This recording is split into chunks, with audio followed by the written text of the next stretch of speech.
Hello everyone, my name is Arman. As mentioned, is my voice nice? Yes. I'm an ML scientist at Picsart, and today I will talk about our research project that actually was accepted to Isajanyan 2024 as Spotlight. Yes, so it's based upon this research project, and this is us at Vienna, and our co-authors, Arthur and David, they are here. So yes, let's talk about Picsart. If you don't know, Picsart is #1 creative platform in the world, and it combines two aspects. It is both a social network and also an editing platform. And let's talk a bit about generative AI and the boom that we saw like in the past 3 to 4 years. And our talk is about generative AI in the field of images. And we saw a big boom here, and models like Midjourney, Stable Diffusion can generate images of very high quality. And an issue emerges when we have this new paradigm shift, and it's very important to understand how do these synthetic generated images can be interacted with by the users, and how we can evaluate their performance. And it is also very important in regards to social networks where there are communities, because before users were interacting with real images that were created by other users. Now we have this other thing, and it's like the number of those images is increasing in an exponentially, and like as of like 2023, a year ago, there were around 15 billion generated images, and 1 billion only in Picsart alone. Yes, so and our main focus is to understand how we can evaluate these models in a sense of how they reflect human preferences, specifically in a creative platform. And let's see what traditional methods are there to evaluate these things. There are two traditional methods: FID, that's just how it measures how the generated image is close to the real images, and the other one is clip score. It just it measures how the image and the text are similar to each other, but they don't count in human preferences. And recently there were attempts to model human preference here. Here are the three: human preference score 2, image reward, and peak score. And we wanted to test whether we can use it in our platform to evaluate human preferences. And upon initial check, we saw some caveats, some limitations of these models. The first is that the two of them were annotated by professional annotators, but their amount was like very limited in number of tens. It's like very hard to reflect community preferences when only so limited amount of people are annotating. The other one is that they were like given specific instructions and were focusing on two things: image quality and how the prompt and the image are aligned.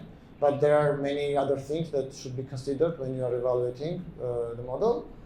And yeah, there is prompt domain misalignment, because in creative platform users type other things than these models had in their collected data sets. And yes, the other caveat is that they didn't use collective feedback, they were just using individual feedback. So the voting itself, the annotation itself, was done individually. More on this later. So let's see how the flow in Picsart works. There are like two flows for interacting with text to image. First, you can type your prompt and you get images, and you choose the one that you want to download, you want to edit, and stuff like that. But what we have that differs us from all other platforms is that afterwards, these images have like second life, the community level flow. They can appear like in search, discovery, in your feed, and you can also interact with images that were generated by other users. And yes, we have this rich interaction data, and our approach, we wanted to differentiate negative and positive signals from these interactions. And yes, and how to understand if interaction is positive or what signal to consider as a predictor. In social popularity prediction methods, there are some things that usually are considered. There's like, comment, save, or remix of the image. And let's talk about remix, what it is. It's the number of times an image has been reused for editing purposes by other users. Here's an example of an edit. This is the original image. Another user has taken this. This is a generated image. And we got, after the editing, we got another image.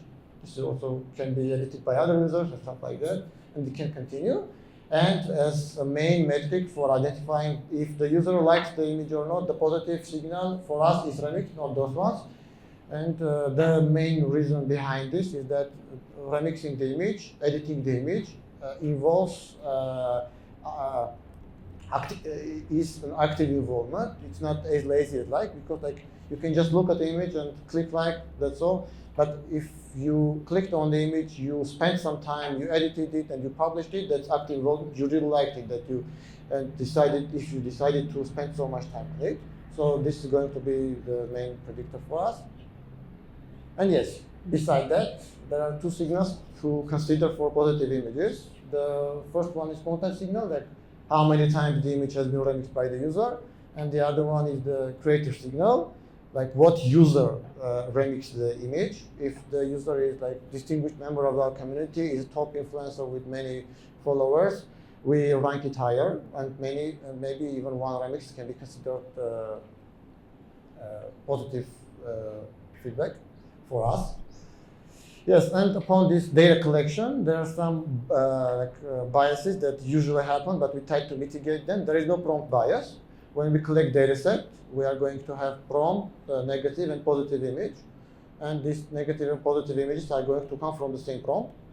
We mitigate content exposure time bias to try to collect data for positive and negative images that had similar exposure. And user follower bias doesn't exist here because all images that user can interact with are published by the same user, and so the follower base won't have any effect here. And here we can see that the collected data set, which we named Picsart image social data set. Here you can see the prompt. On the left is the positive image, the image that users like in our community. And on the right is the image is a negative image. Yes, you can see like misalignment, crop doesn't appear, like, yes, and the gradient is like, of course, users want to gradient background, not like some gradient like paint. Yes, so this is the training data that we collected, and this is the summary. We compare our collected data set with other contemporary data sets. And what I would like to point out here is the amount of users, annotators, that gave feedback to the data set. We can see that we have 1.5 million users that gave feedback, and the second best is 6,400, which is peak a peak. And yes, distinct for 104,000, image pairs 3 million, like 4 times bigger than the second best. Yes. And what else to say good? So yes, the image source, in our case, we use many different sources of models, that text-to-image models. So the dataset is quite rich in that regard. And yes, so we collect dataset. Let's see how it differs on prompt level from other datasets. We can see this is like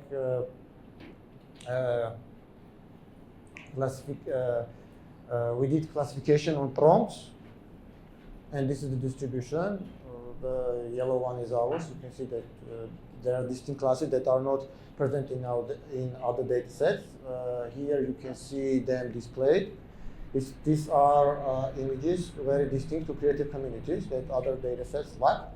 And also here there is guile divergence between class distribution of different data sets, and you can see that ours has the highest guile divergence. It differs the most from others. here we also try to see how good are line isostatic score and CLIP score for test sets of these data sets to see if these data sets, like positive, negative pairs, reflect just image quality, which is represented by the line, or text image alignment. And we see that on both cases, on our test set, they have the lowest score, which means there is a hidden other dimension to user decisions that is not reflected by just image quality or the text alignment. Yes, and after all these experiments, EDAs, we understood that we need to train our own model on the dataset that we created. We named our model Social Reward. So as a backbone, we used OpenAI's CLIP L14. The S loss function triplet, where A is the prompt, P is the positive images, and N is the negative images. There are 3 million image pairs. We use Adam weighted optimizer with learning rate of 0.3 byte size of 32. Yes, we trained and got results. Here you can see the accuracy on our test set. Yes, we have, of course, have the highest set accuracy. Besides that, we also did a human study on our distinguished users and generated 8 images and chose the best image as shown by either its score or our model, and asked the users to say which one of these best choices is the best one. And in 52% of the cases, our model won, which shows that yes, it reflects the preferences of our users. Okay, here are some results. In this case, we generated 16 images and ranked them according to different ranking models. Yes, you can see that ours for this prompt works the best. And you can see Princess Crown, and ours is the only one that understands that this is Princess Crown. If users type Princess Crown, they don't want Princess to also be shown here. Yes. And what you can see here is that our model likes backgrounds very much, and it's not cluttered with overly detailed objects. This is what users like in creative community. They want to add them themselves. They want very good canvas to do their editing. Yeah, this is some more ranking by our model. We generate images and rank using our social reward model. Yes, you can see. It understands very well the good image for this. For example, if you type frame, you don't want the frame to have image on it. You just want frame. The other one is logo. You see the high quality logo. If I don't know, if you want a male dragonborn, yes, you want it to fully be displayed on the image. And blue wig, yes, only the blue wig is generated. So after this, we see that yes, it understands human preferences. It can rank the images, but how we can use this model? Besides that, maybe we can fine-tune text-to-image models so that they generate good images, not just rank, but generate good images. So the first approach is the supervised approach. Let's just use our scoring function to filter the generated images and fine-tune only on the filtered good quality images. So we did that. We generated 1 million images and chose the best ones of those and the worst ones and trained on both of them. Just adding special token to the bad images and use that token as negative prompt during inference. So the generated images go as far away from these bad images as possible. Yes, this set is 330,000 images. We also added Alliance 625,000 images as regularization. 50% of our images were from there. And yes, just fine-tuning Junet and textual encoder of stable diffusion 2.1 base. And yes, so regarding the evaluation, we separated 2 types of prompts. Internal prompts that are prompts that our users frequently use, and general prompts taken from DecisionDB that have no connection to our platform. These are generic prompts that had no chance to be seen during training. And yes, for each prompt, we generate 4 images using TDM for 30 steps. Okay, so here are the results. So this is more readable. Let's look at this. So we have our fine-tuned model win rate versus the baseline. And we see that when calculated on our score, for 75% of the cases, fine-tuned model outputs better results. And even more than that, we see that even with other scores, when calculating the score of other scoring functions, we see that our fine-tuned model has more than 70% win rate. The only downgrade we see is for click. Here are some visuals. You can see that the left one is if you generate with the baseline model, and the right one is if you generate with our fine-tuned model. And yes, you see that the right one is much more clearer, much more editable. Yes? Why is it only 75%? It seems like 5% fine-tuned model. Yes. But the results 75% of the time. Yes. Why not 99%? 75? I mean, but why would it be 100? I mean, did you go back? Sure. You say here that fine-tuned model generates better results 75% of the time. Yes. Better than baseline, yes? Mm-hmm. Why do you think it's not 99% of the time? I mean, we can't shift the distribution so much with just 330,000 images. I mean, I can heavily overfit the model, heavily overfit. It can go to 99% even, but it will lose other attributes. I got you, thank you. Yeah, so easily if I say that this baseline model was trained on, like, I don't know, billions of images, I can't do much more than this on 330,000 images. Yes. So these are some like attribute patterns. Yes. Can you go back to that slide? It also is supposed to generalize well to the other scoring metrics that had nothing to do with the training procedure. As you can see, this HPSV2 image quality score, for all of them, they generated images that were performing better than the baseline model. So again, overfitting or non-scoring model is most likely going to bring underperforming on the other ones. Yes. Yes, nice regards. Yes, if we do that, we will increase only on social reward, and everything else will degrade. And we will see some results later for that. Yeah, so some patterns we see that for fine-tuned model is better than the baseline one is that complete display of main object. It is cut. We see that preference for minimal text. As we know, text-to-image models are very bad at generating text. Ours understand that and just tries to not generate any text. And reduced collages and merge images. You don't want beautiful image if you don't explicitly ask for collages. Clarity in backgrounds, yes, and overall consistent aesthetic cohesion. Yes, and maybe let's do something more complicated, and maybe let's take a better model. This one was Tablespoon 2.1 based, which is not the best model. As you saw, the left image was not very good.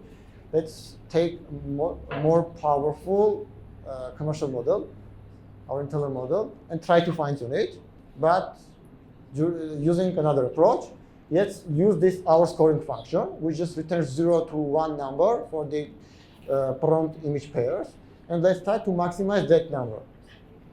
Let's use our reward function as maximization function, maximization loss for the whole text-to-image model. Let's fine-tune it this way. And yes, let's see the results. Here the results are much better. So the average score for the baseline model,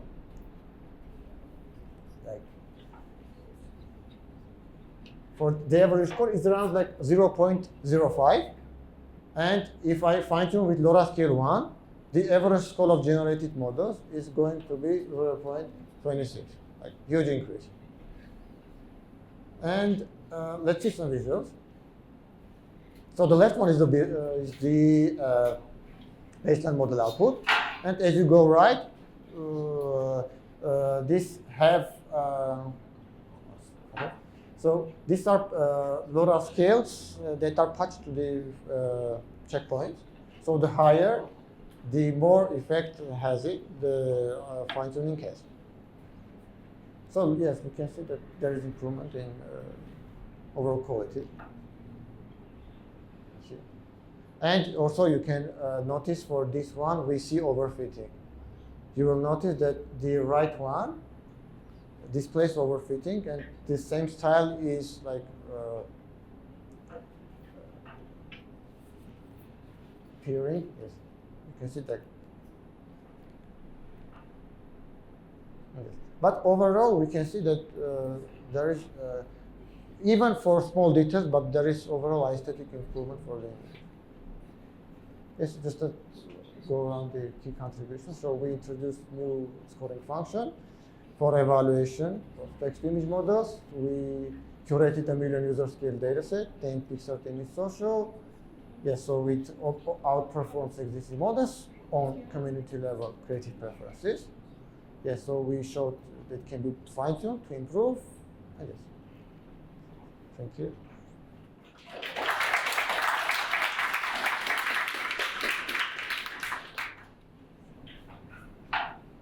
If you have questions. Thank you very much for the talk. So I have actually two questions. First of all, you showed the results of evaluation of your model on your data set, on your test data set. Did you also check on the data set released by HPS v2 or Picsart? Yes, we tested. Okay. So it's worse than it, of course. Okay, perfect. And also one more thing, when we're, for example, evaluating Lion's static score predictor or HPS v2, we noticed that if, for example, the images get more fantasy-oriented or things like that, the scores tend to be higher. So, which I think is kind of problematic when we want to, when we are considering the realism of the image. So, did you try to also somehow mitigate this problem, or does your model behave better in terms of Yeah, understood. Frankly speaking, I haven't noticed much bias towards this fantasy element. I saw it with HPS, but ours, I would say, more goes towards realistic images if it's hard to find them than the fantasy one. Okay, perfect. Thank you for the talk.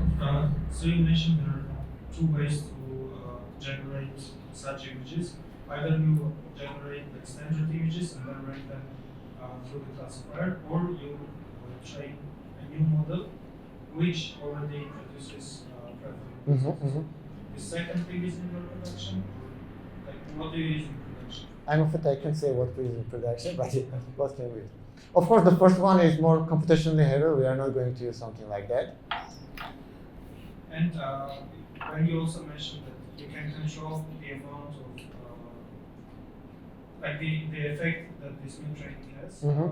So is it adjustable, like after the training, or is it adjustable only during the training?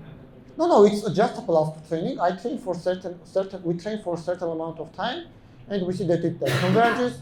We take it and we experiment with different LoRa scales to see which one is the best one in terms of overfitting and maintaining this natural attributes of the image. Okay, then you fix this parameter. Yes.